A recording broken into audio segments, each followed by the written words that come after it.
மதுரையில் பொற்றாமரை குளத்தில் குளித்துவிட்டு 16 நாட்கள் அந்த சொக்கநாதரையும் தாயார் மீனாட்சியையும் கண்டுகளித்தது. 16வது நாள் அப்படி போகிற போது பொற்றாமரை குளத்தில் குளிக்க போகுது இந்த நாரை.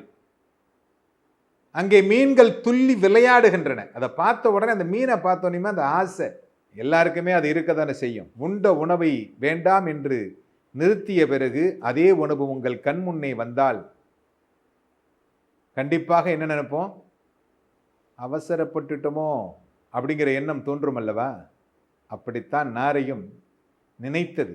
ஆனால் பொற்றாமரை குளத்தில் இருக்கும் மீன்களை உண்ணக்கூடாது என்று வைராக்கியத்தோடு அன்றைக்கும் சிவபெருமானை போய் தரிசனம் செய்தது.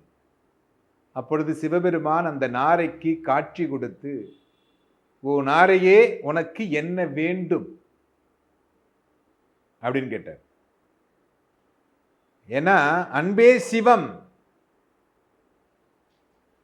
அப்படிப்பட்டவர் அன்பாக வந்து தரிசனம் செய்கின்றவரை விட்டு விடுவாரா? என்ன வேணும்னு கேட்டார். உடனே சொன்னா நாரை சொல்லுது, நான் சிவகணங்களில் ஒருவனாக வேண்டும். ஏன்னா உங்களுடைய பாதங்களிலேயே நான் வாழ வேண்டும். சரி, வேற என்ன வேணும்?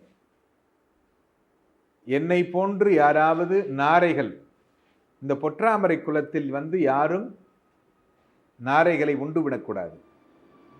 அதேபோல் என்னுடைய வம்சத்தில் இருக்கக்கூடியவர்கள் இந்த நாரைகள் தன்னுடைய உணவுக்காக மீன்களை தின்கின்ற பொழுது அந்த பாவம் அவர்களை துரத்தக்கூடாது. பொற்றாமரை குளத்தில் மீன்களை தின்றுவிடக்கூடாது என்பதற்காக இனிமேல் பொற்றாமரை குளத்தில் மீன்கள் இருக்கக்கூடாது அப்படின்னு சொன்னார். அதிலிருந்து பொற்றாமரை குளத்திலே மீன்கள் இல்லை. இன்றளவும் பொற்றாமரை குளத்திலே நீர் சம்பந்தமான எந்த உயிரினமும் பொற்றாமரை குளத்திலே வராது. இதெல்லாம் உலக அதிசயங்க. இதை பற்றியெல்லாம் நீங்கள் தெரிந்து கொள்ள வேண்டும். ஏன்னா இந்து மதத்தில் இருக்கும் அனைத்து விஷயங்களும் படித்து விட்டீர்களே, ஆனால் இந்து மதத்தை விட்டு நீங்கள் எங்கும் செல்ல மாட்டீர்கள். அப்படிப்பட்ட மிக அருமையான விஷயம் இந்து மதத்தில் இருக்கிறது. அதுதான் கண்ணதாசன் மிக அருமையாக உங்களுக்கு புத்தகமாக கொடுத்திருக்கிறார். இன்றளவும் பொற்றாமரை குளத்திலே மீன்கள் வளருவது இல்லை. அந்த நாரைக்கு சிவபெருமான் அருள் புரிந்ததனால் இது நடந்திருக்கிறது.